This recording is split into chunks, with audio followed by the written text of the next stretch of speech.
আসে এবার আসেন আরেকটি কথা।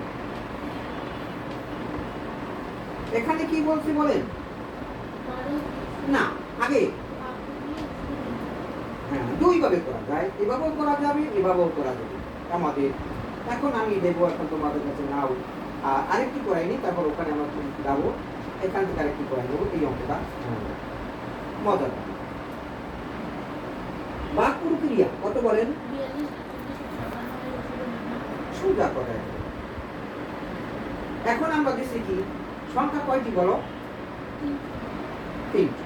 আমরা প্রথম যে সংখ্যাটি ছোট ওই সংখ্যাটা দিয়ে আমরা বড় সংখ্যাটা ভাগ করি, তারপরে মিললে যদি মিললে গেছে, তারপর আবার 14 দিয়া, যেটা না মিললে কিন্তু পুরোটাই সংখ্যা বরাবর আমরা ভাগ করতে পারি। সুতরাং এখানে আমাদের যেহেতু মিললে গেছে, ভাগশেষ নেই, ভাগশেষ থাকলে আমরা এটাকেও ভাগ করতে পারি।